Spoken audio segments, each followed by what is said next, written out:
Welcome everybody in Facebook land and here in the Zoom. I'm really excited to have you here tonight. My name is Janelle Codiani. I'm the Executive Director of ātac, Downtown Arts and Music. It's a performing and visual arts center in Framingham, Massachusetts. And our season just started this month. It is our 15th season and we're doing it pretty much entirely virtually at this point.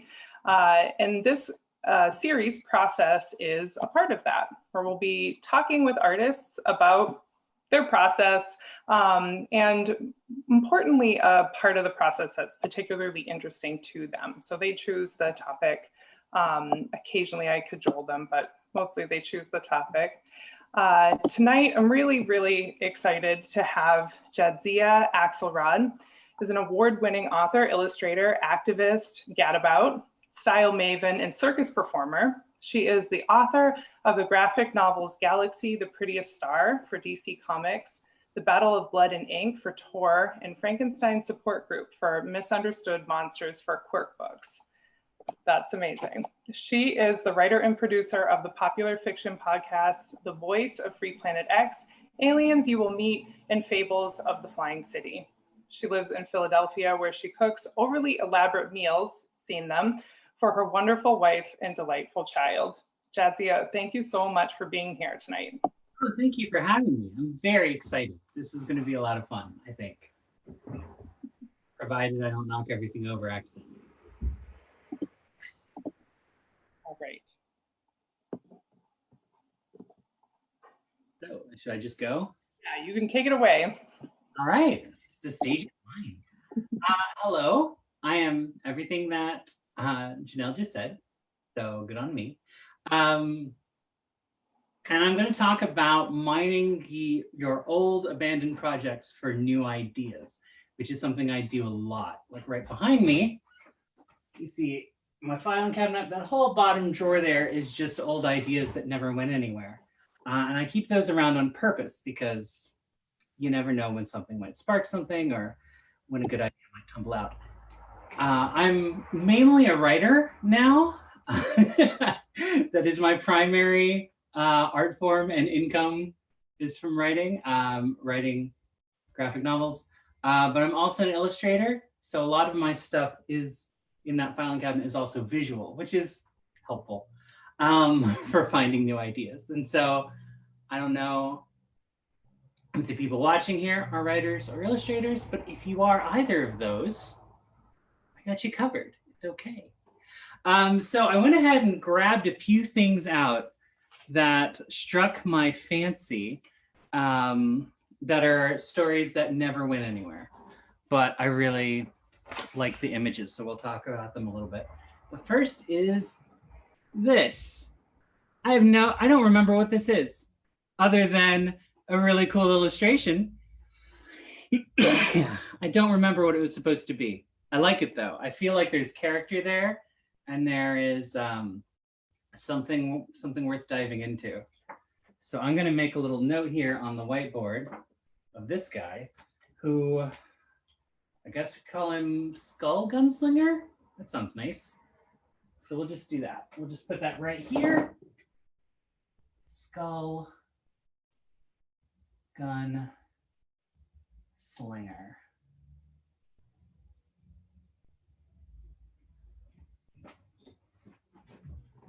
I don't know if you can read that, but know that it says Skull Gunslinger. The other thing I found in was this file marked School for Monsters, which is just a great title.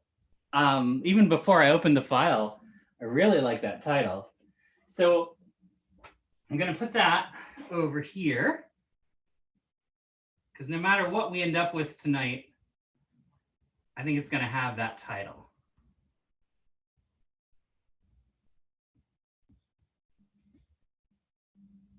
Because that's a keeper. And looking in the file,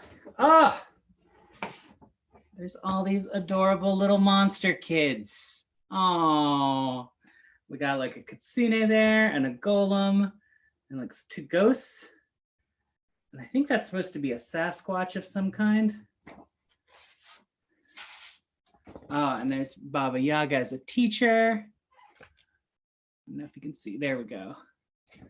And then we got some other kids, another witch looks like, and some sort of skeleton boy. That's fun. So we've got monster kids. So that's an interesting thing. I'll put that over here. Monster.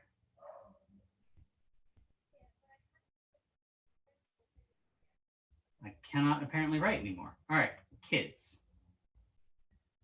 Monster kids.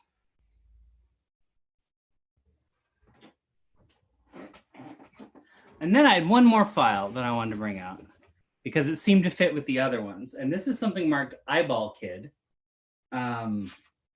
which is based on the, I remember what this one is. There's a Tom Waits lyric that's like Pale Face and the Eyeball Kid, which I thought sounded like a great Batman and Robin style duo.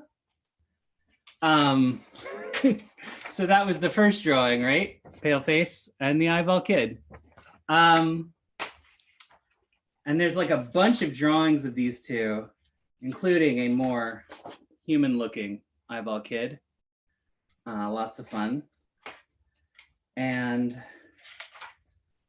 some more graphic versions of the character Paleface. But this idea seems to fit with everything else. So I'm going to add that on there too, if I can remember where I put my marker.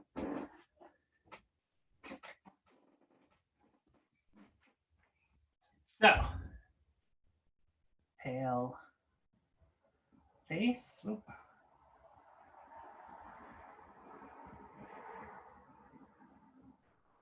And we'll put Eyeball Kid separately. She deserves her own little circle.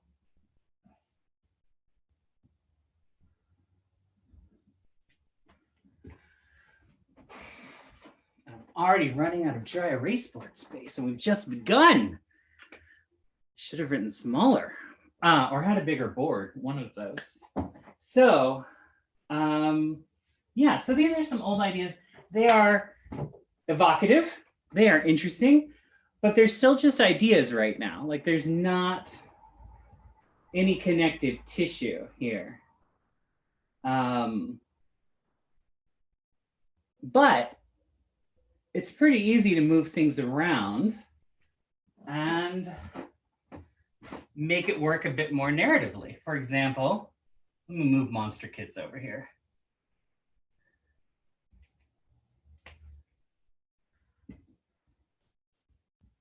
I want to give it some space.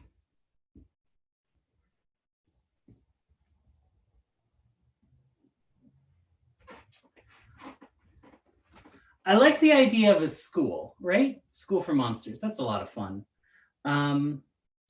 It has there's a little bit of a Harry Potter vibe, but in a good way, a little bit of an X-Men vibe, but in a good way. That whole idea of people who are coming together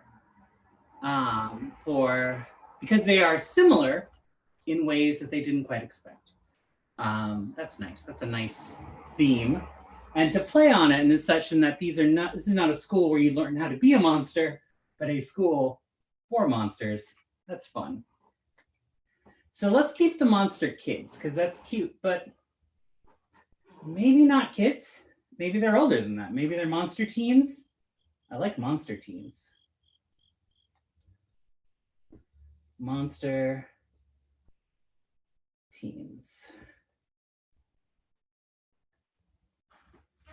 So we have monster teens, and we have 3 characters here that can go within there. Obviously, Skull Gunslinger, this is not a teacher. I think we can agree. Like, this is a threat. This is an antagonist. This is someone who the monster kids do not want messing around with them. I think that's pretty clear. So we have our antagonist. I'll put A. And that would make, by default, Eyeball Kid over here our protagonist. because Paleface is an adult. He's not going to school for monsters. So already, just with like rearranging the cards and looking at these different ideas, we've already starting to get a narrative in that we have a setting. We know what's in the setting. And then we have an antagonist and a protagonist. And then we can look at this and like, well, because I still love the lyric, Paleface has to go with Eyeball Kid. That's just common sense. But what if there's a reason Paleface can't go with Eyeball Kid? Perhaps Paleface is murdered. Perhaps help is missing. But for whatever reason, Paleface is out of the picture. So now Eyeball Kid has to go to the school for monsters because they've lost their parental figure, Paleface. And then the Skull Gunslinger, probably the one who took care of Paleface. I think that's reasonable. They have similar skulls for heads. It makes sense. There's a connection. And it's probably in turn then after Eyeball Kid. So Eyeball Kid comes to the School for Monsters as a sanctuary from Skull Gunslinger because Skull Gunslinger murdered her parental figure Paleface and now has to get the alliance of other monster teens to defend themselves from whoever that Skull Gunslinger is. And now we have a whole new narrative and almost an outline, which is wild to me. Like, here's a whole narrative through line. At the very least, not a through line, a beginning. I mean, I'm sure we can imagine that it ends well for most people in the story. I enjoy a happy ending. But now we have a beginning of a story that we just pulled together out of just random bits of ephemera that I had stashed away. Like some of these drawings, I know those Eyeball Kid drawings are like a decade old. So this is old stuff. And then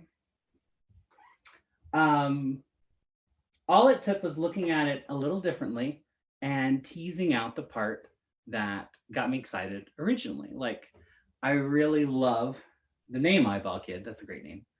But more than that, I love this idea of a monster team and monster. So that's the thing. And the monster school is good, but the kids were two kids.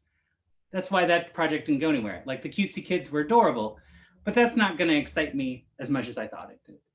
And the Skull Gunslinger was a great illustration, but there was no narrative there. And now they have a narrative. And that took way less time than I thought. I don't know if I'm talking very fast, but I had that example planned and just rocketed through it. But here's the benefit of doing it this way. And this leads into something that also helps me with my process, is I like amorphous outlines, as you can tell, where everything's just kind of on the page. And the beauty of that is then you can look at all the scenes that you want to write, and we can go into that. Let me get an eraser, and we'll just go right into that.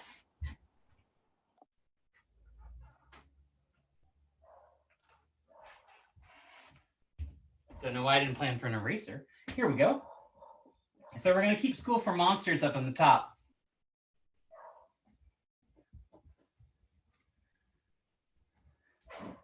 Because that's still our title. But we have already some narrative components that we have discussed that are going to go into this story. I'm going to turn this, maybe make it more or less easy to read. There we go. Get the glare off. So we know that the gunslinger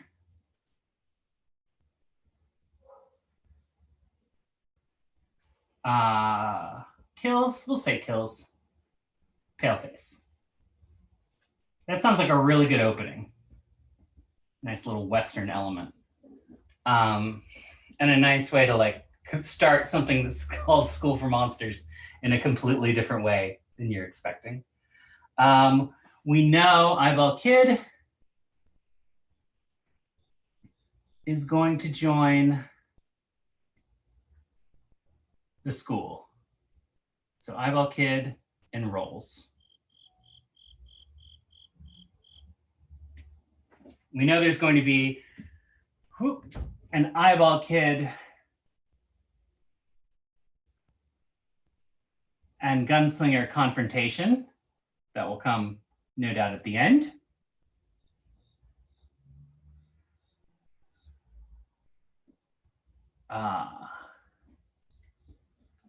And we know that eyeball is going to make some friends. Eyeball friends. Eyeball enemies.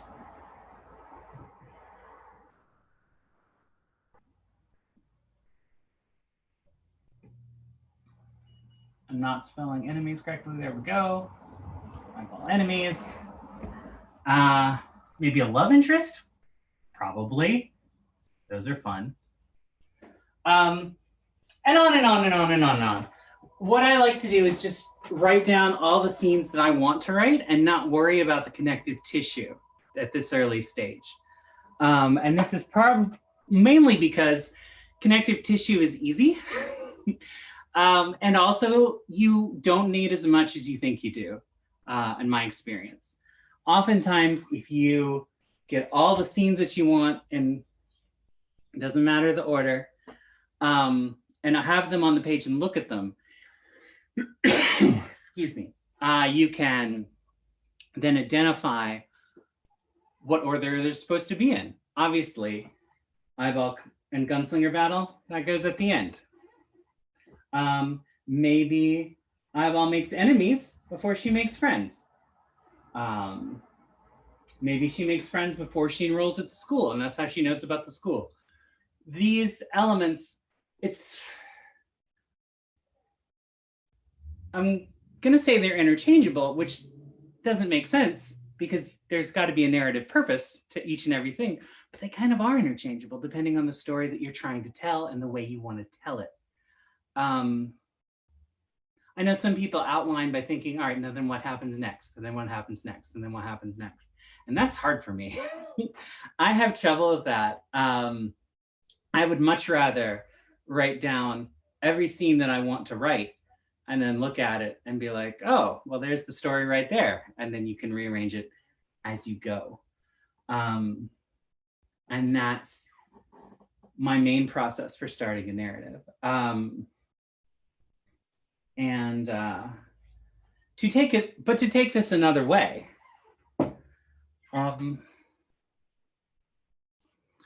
if we wanted to look at these same images and look at it from a visual standpoint,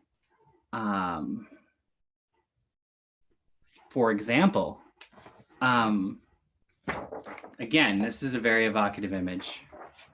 Perhaps going back to the original drawing of the eyeball kid and Paleface, maybe this is Paleface and the eyeball kid is scrunched out there, and it's more of a Western, a weird Western. And then you have a completely different narrative. And maybe they are monster kids in this case, a monster orphanage in a weird Western where the eyeball kid and Paleface have to save them from maybe human looking people. And those human looking people are trying to shut down the monster orphanage, which you'd have to be a monster to do that.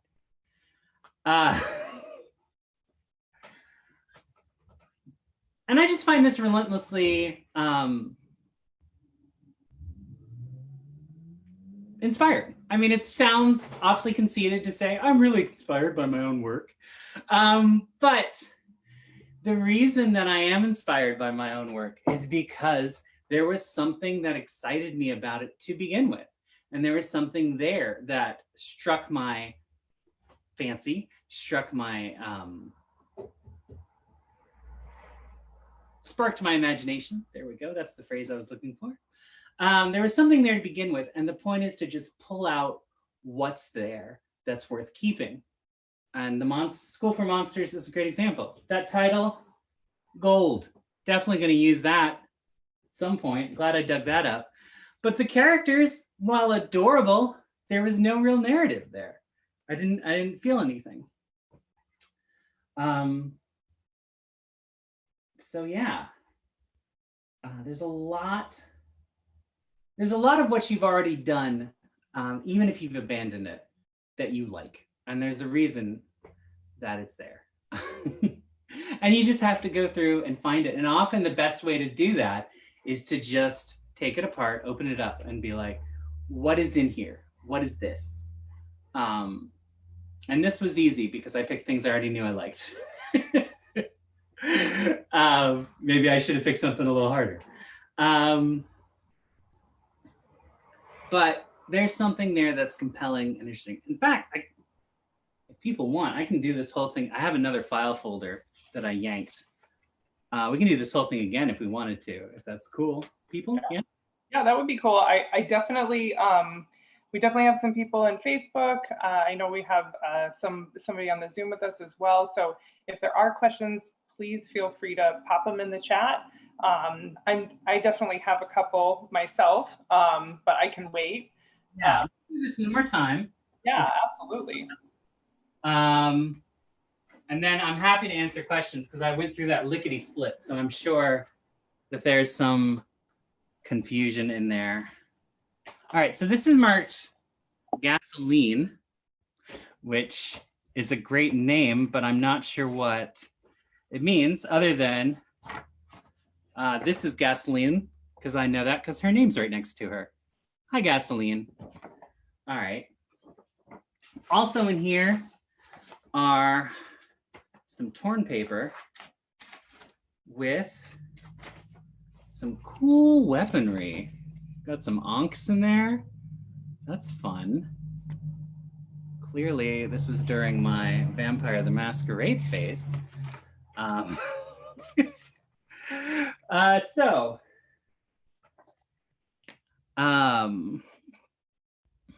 Oh, there's also in the corner here, which I thought was important to note, the words et in Arcadia ergo sum, which is Latin for in Arcadia I am, which is a reference to a painting by, I think, Percy Shelley. This is definitely feeling my Vampire the Masquerade era. Maybe it's not by Percy Shelley, but the idea is it is a painting of his era, where there's people frolicking in this paradise, and then there's death hanging out, just being goth, and reminding people that everybody dies at some point. So let's break this down. We have Gasoline, a title and someone's name. We have mystic weapons, always good.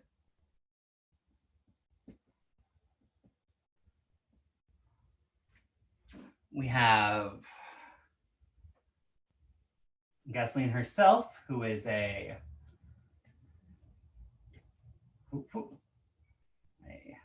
white girl with locks for some reason. I don't know why. This is an old drawing. I'll say that. We've got death as a theme.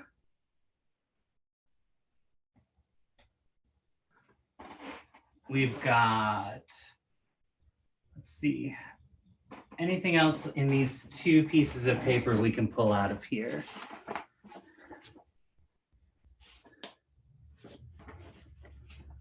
Oh. In addition to the locks, she also has piercings. So that's cool. And then, yeah, just nothing else. All right. So that's our elements right off the bat. I guess we could put in Shelley, right?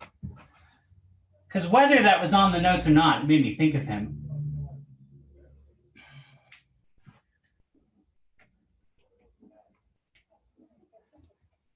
All right, so right off the bat, we're getting rid of the white girl with locks business. That's embarrassing. It was a different time. They're clearly supposed to be like raver locks, I think, but even so, let's get rid of that. But we have death and mystic weaponry, and we have Shelley's poems.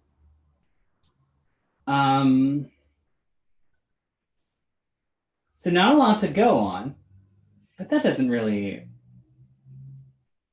mean too much. So we have, let's take out the white. Maybe this is a different race. But we'll just go with girl with piercings right now.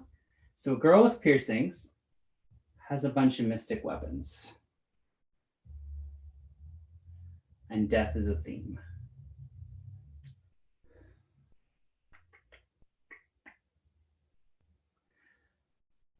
Well, I'll tell you right now, I do like the mystic weaponry. Like, that's a keeper. Like, those are cool.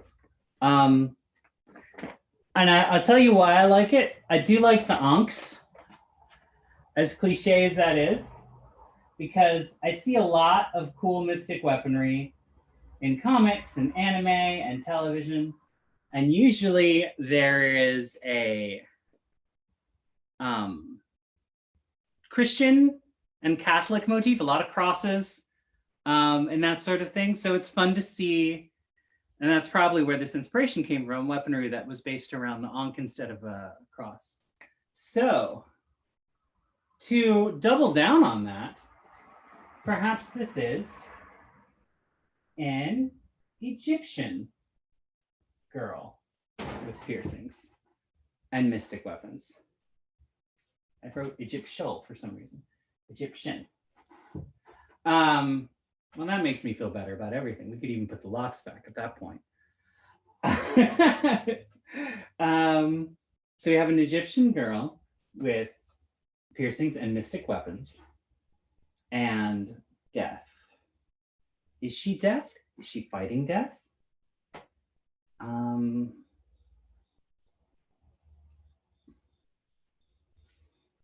rather like the idea of her being death. That's an interesting thing. I feel like that's been done a lot though. So maybe that's not,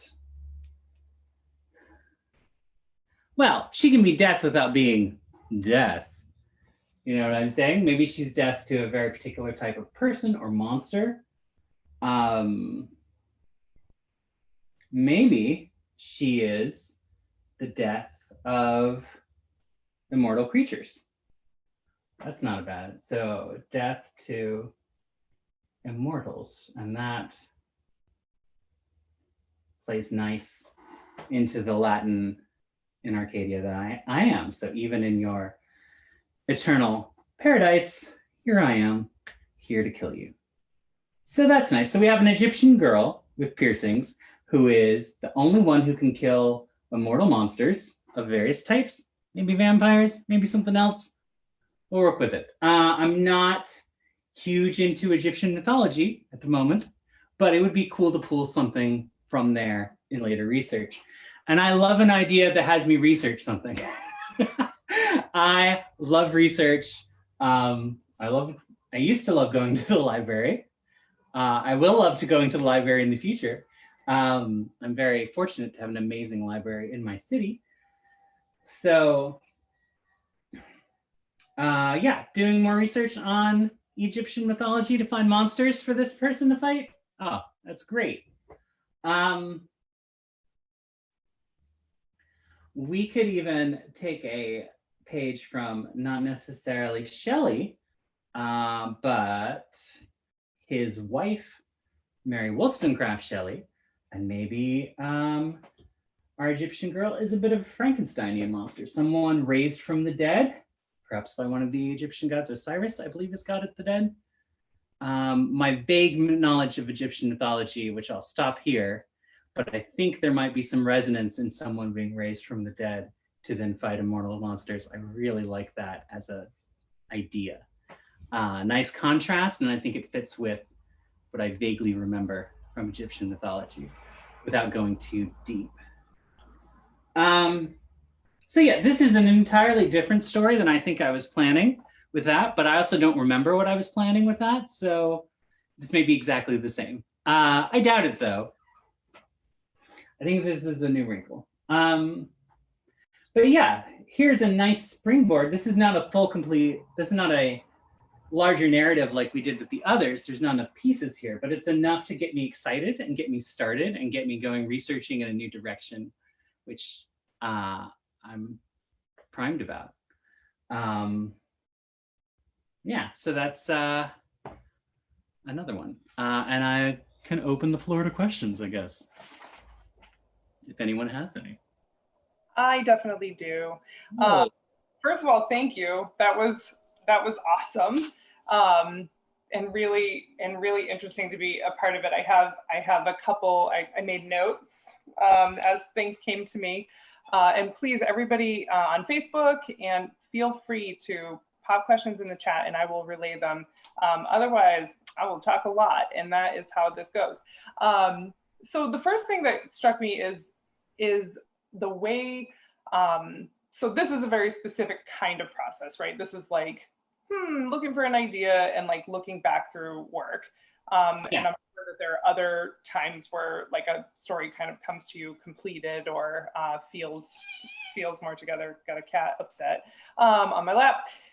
And so I noticed that when you were constructing the first one specifically, it was very like, I don't have the same like literary language that you do, so forgive me, but it was like action oriented or like, it was happening. And I wondered, do you ever build stories with like a feeling that motivates that? The way that you were speaking, I was like, oh, this comes first, and then you would like build a feeling into it, or do you just let that kind of come out of? Yeah, no, that has happened. Yeah, these are very plot-based stuff because we didn't go into the characters very deeply and their emotional elements. There's a book I have that's in pitch form right now with publishers, so I can't go into too much detail about it. But it was based around really this one character and her feeling of longing and her feeling of disconnection with the people around her. And so everything kind of spun out from that. And it was like, what would she need? What would put her in dramatic and difficult situations, coming from this desire to have someone who understood her, to not be alone, even though she was surrounded by people. And like that kind of generated the through line and the narrative structure from there. And the result was the editor, I can say this part, did say that it was a very organic feeling story. Like everything seemed to flow from one scene to the next. And part of it was that rather than being grounded in these dramatic plot mechanics, it was grounded in what that character was feeling at any given moment. And and this is why I love writing teenagers, is because they will frequently act on those feelings rather than like think about it and then maybe not. Let me think about the future before I act harshly. And so to have a character who like feels a certain way, and then because they feel a certain way, immediately goes into action is very gratifying as a writer. When you have a character who doesn't care about consequences. And so yes, to say yes, that started with a very strong idea of character and a very strong idea of emotion, and kind of spun out from there. But it was the same kind of thing of like writing out what scenes I wanted to happen and then choosing the order for them to be in. And trying to think, did I rearrange? And I didn't, again, that was something that flowed very cleanly from the beginning. So I didn't rearrange much. It was pretty clear. I think I moved, like there's three big emotional moments. And I think I kind of played a little shell game trying to figure out which one goes where, in which order. But for the most part, it was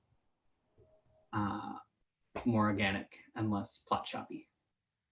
that flows nicely into my next question, which is it's being able to sort of play with the elements of the story, like in block form like that, and kind of mix them around and be open and willing to let them do what they want. I know in my own experience, I have definitely gotten into fights with pieces where I am very insistent that something should be where it is, but the story doesn't want that, and it will yell until you fix it. And I wonder if that was something that you've always been able to do, or did you, over the course of your writing, like did you relax with your writing to like allow it to do what it wants, or have you always been able to be like, oh, I'll just see where these things go? Oh no, I used to fight with it too. This is a relatively recent thing, just in the past couple years.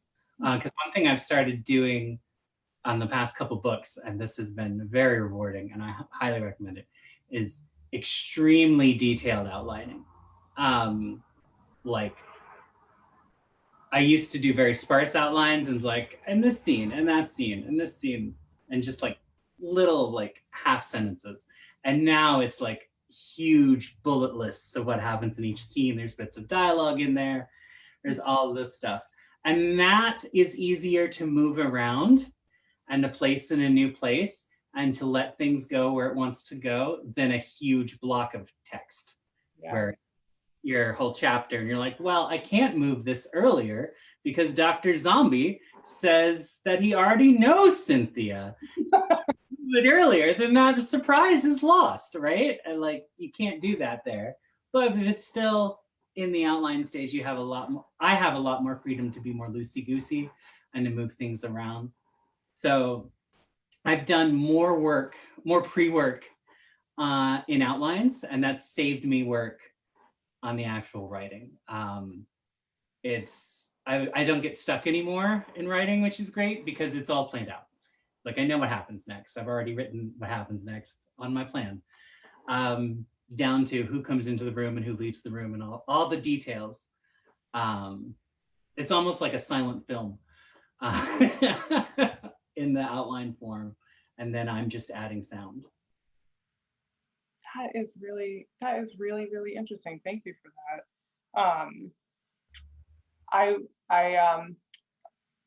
That is great. I'm gonna think about that a lot. I'm putting it in my pocket. Something, I'm looking in the chat. I'm seeing if there are any questions. But I have another one. And so I was noticing, so taking out old ideas, you know, we're always interfacing with who we were, and hopefully we're different because we've grown. And so I definitely, you know, can relate to looking back, or not, you know, not that you said this, but I can relate and have experience looking back and being like straight up horrified at what I thought were good thoughts. And I wonder also if over the course of your process, if you have gotten better, or if it was ever, if it was always easy for you to like let go of elements there. And this question is coming from a place of like, there are definitely, I think, whole pieces of work that I don't engage with because there's an element in there that I'm sort of like either embarrassed by or ashamed of, or you're like looking at your old skill, or you're like, yikes, I had super problematic views, you know, or whatever. And so I wonder what your process has been with that. If you've just like are a growing person, you're like, no, it's just part of the process, or if you ever had to interface with that directly. No, I mean, I get embarrassed looking at old stuff. I think everyone does. And that's part of the problem with getting better as a creator is that your taste also gets better and your knowledge gets better and your ability to self-critique gets, I wouldn't say better, but certainly more detailed. And so you're going back at this stuff that you did as a less mature creator, but with more mature critical senses. Yeah, you're going to be embarrassed and you're going to be like, oh, that's no good. And it helps to look at stuff that's Not too old, but not too new. Like the stuff I have, no, I take it back. Because I have stuff that's in that file folder from when I was like 9 years old. And little drawings that I did then of cartoons, because I've been doing this all my life in one way, shape, or form. And those are fun. Like, I respect them for what, I don't look at those stick figure drawings and be like, that's no good. Who drew that? A 9-year-old? No, a 9-year-old did it. But I think it's important to give yourself an understanding and a grace and a conception of your younger self, and to embrace what you were trying to do and what is still good in that, and to kind of leave judgment at the door. I say this knowing that it is hard for me to open a play that I wrote in college that friends have been asking about, because we're getting, I think next year will be like the 20th anniversary of putting it on or something. So that everyone is saying like, we should do something. And I'm like, no, we shouldn't. I should not dig that up. That's embarrassing. But I'm trying to look at it with a generosity of spirit. Galaxy, the book that's coming out next year, is very personal in a lot of ways. I dug out of a lot of my own personal life as a teenager to put into that book. And that, in order to do that, I had to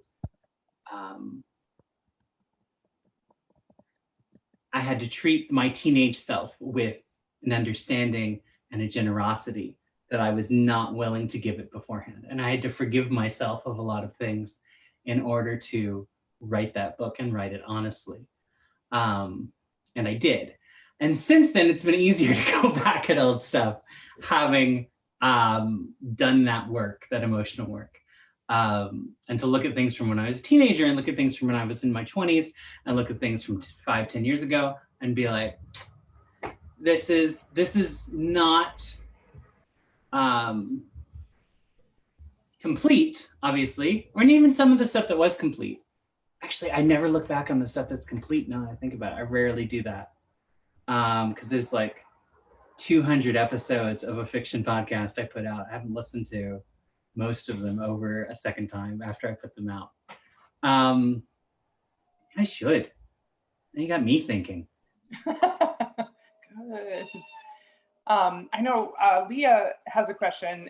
They are in here in the Zoom with us, and so if you'd like to ask. Hi, Leah.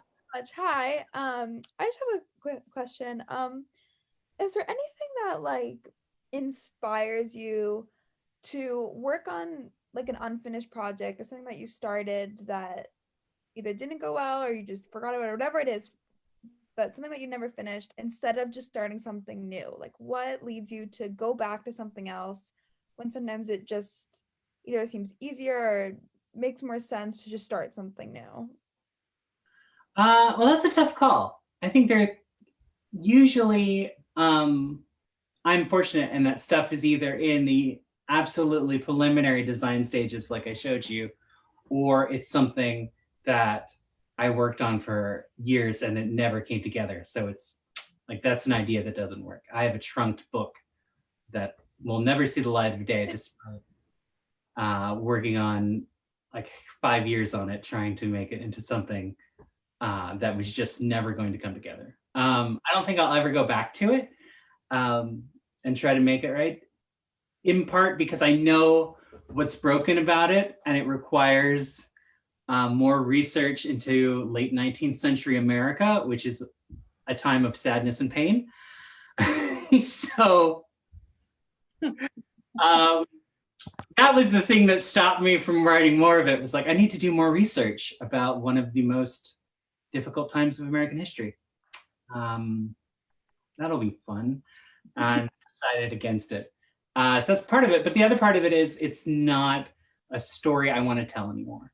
Like writing it over and over again, it became clear that what I wanted to say was no longer in this story, and that to tell it I needed to start over with something new.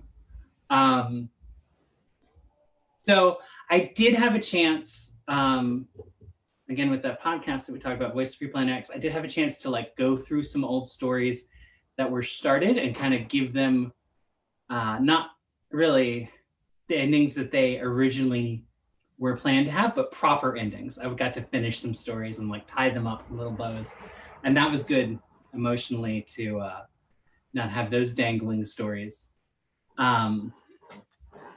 And one of them won an award. So there's certainly stuff for that. I don't know if I'm answering your question at all.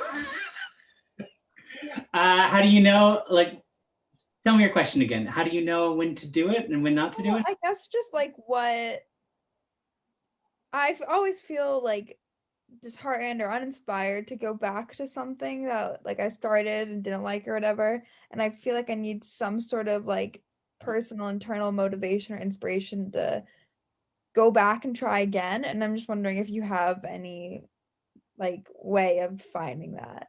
Yeah, I would say go back to it and just find the one thing that you liked. Maybe there's one thing, but like look at it and be like, I really like this painting. I like the sky. Like the sky's nice. I'm gonna repaint the sky on a new canvas and put something different in the foreground because I really like that sky. Or if it's a story, to be like, this main character is ballin'. I love her, but this plot is just not what she needs. She needs something else. Or even like this side character is really fun. They should be the lead.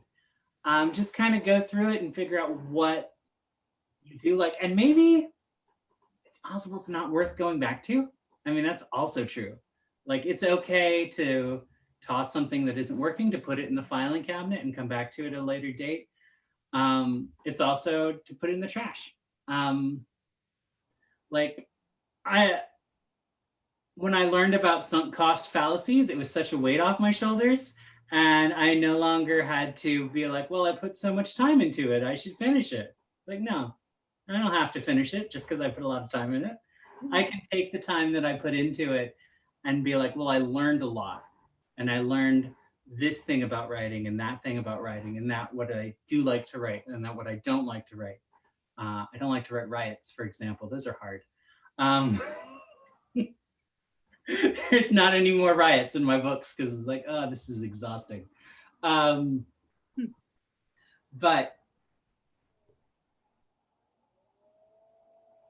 just because I put a lot of time and effort in it doesn't mean I have to keep it. It might mean that there's something in there that excites me and then I can move to a new project and take that kernel and run with it. Or maybe there's nothing. Like, I don't know, maybe you shouldn't go back to things. Maybe you should start over. I don't know. Like, it's hard to tell I'm so bad with hypotheticals. I'm no good with them. But I think that the best thing to do is to look at it with a spirit of generosity and a spirit of discovery and be like, what do I like about this? And like, just take that like and toss the rest and be like, now, because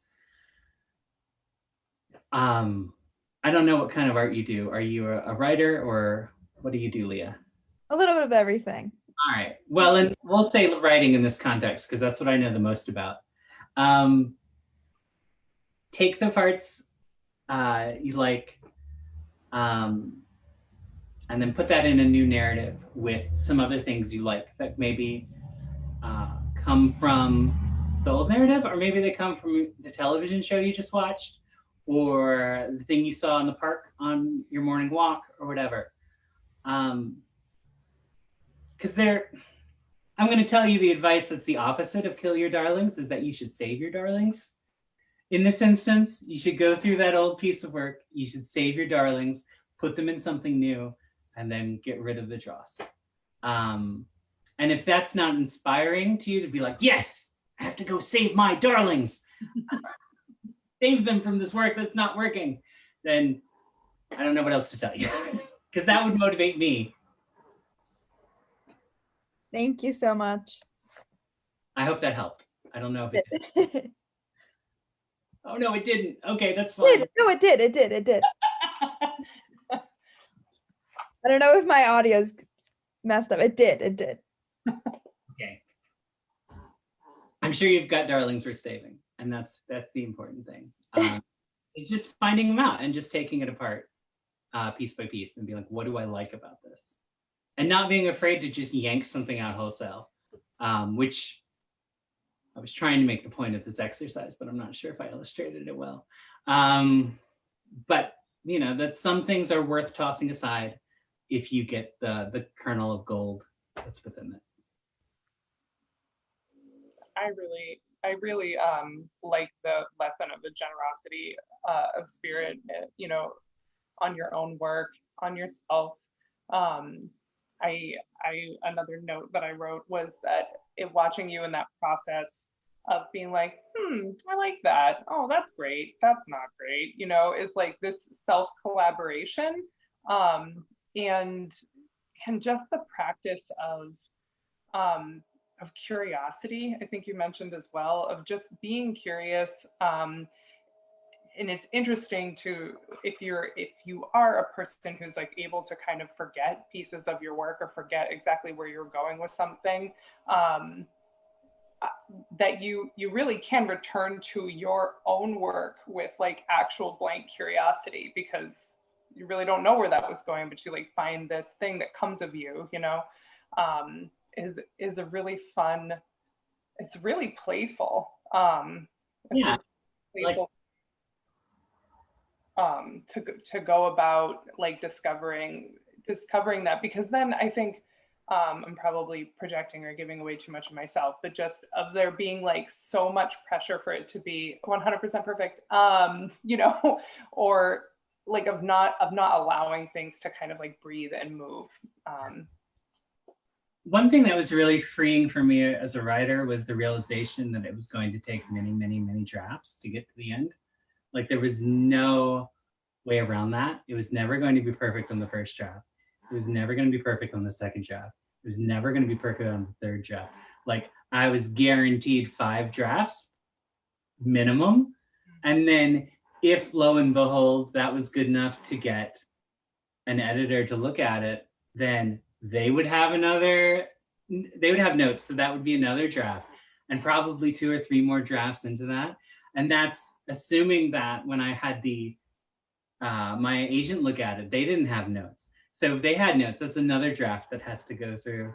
And like, you know, you're rewriting this book 10 times just as a matter of course. Like that's just what happens. Yeah. And once I accepted that, such a weight off, because it's like, I'm going to fix that in the next draft. I'm going to fix it in the next draft. Like it doesn't have to be perfect each time, because each time it just has to be better. Like the first draft, no one's going to see that but you, and it's just getting all your ideas on paper. And then the second draft is like, now that all the ideas are paper, do they gel? And then it's like, once the ideas are gel, who are these characters, and are they real, and what are they feeling, and like on and on and on. Yeah, so once I became clean with myself that it was not going to be good the first time, I got a lot more confident in my writing, which sounds weird, but it was like, I know I'm going to fix this later, so I'll just do.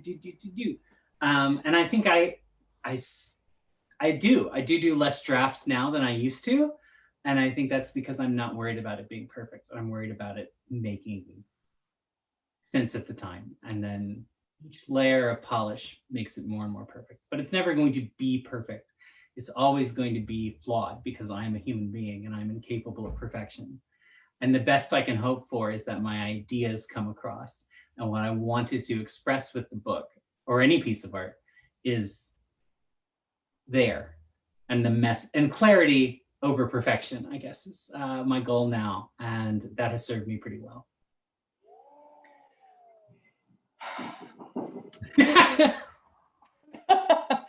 It doesn't need to be perfect. this time it just needs to be better went straight into my soul. And it is making my heart feel a new way. I appreciate that so much. I think artists often need to need to be reminded of that, of the process of it, you know. That's fantastic. Well, we're nearing up on 8:30, and I'm going to give everybody their chance to do their one last question if they have one, to pop in there. And in the meantime, I will say thank you so much. This was great, so enlightening. It feels like a real gift to be able to go along with somebody in these are secret parts, you know. These are like they're not the finished product, which, you know, capitalism makes us all focus on. And so it's really feels like a real honor to be invited into these parts. Thank you. No, it's a lot of fun to like earlier today to even just go through the files and be like, what would be good for this? What kind of images or stories or things in here that would be good for it? And so it was nice to have an excuse to thumb through those things and do it. It's just been a lot of fun from go. And I'm so glad. I'm so glad. Well, unless you have any more incredible pieces of wisdom that I will take right into my soul pockets, then I would love to, if anybody thinks of things later, feel free to either put things in the comments. The Facebook Live will be on our Facebook page. You can follow us in all the places at ātac160.org is our website, but ātac160 is all of our stuff. Jadzia, do you want to plug anything? Plug your all your places? Sure. Galaxy the Prettiest Star is coming out from DC Comics next year. Fingers crossed that we do not have another global pandemic level disaster that pushes publishing schedules back again. Who knows? This could be the new normal. Let's hope not. But as far as I know, next year should come out. Great art by Jess Taylor. I absolutely love that book. Cannot wait for that to come out. And then later this year, I'm part of an anthology also done by DC Comics called Wonder Woman of History. That is a bunch of short biographical comics about various women who are inspiring throughout history. I got to do the section on Marsha P. Johnson. It's a great queer and trans activist, and that was really special and wonderful for me to get to do that. So look for that December. I think that's coming out, and you can pre-order it now. And like, if you have more questions for me, I'm at Planet X on Twitter. So feel free to shoot me a line there. And then axelrod.online is my website that has links to all the stuff I've done, comics, podcasts, puppets, what have you. It's all there. And yeah, I think that's everything. Instagram, Planet X2, just for funsies if you want to see the food I'm making and the outfits I'm wearing. All right. Thank you so much. This was a blast. Great. Have a great night.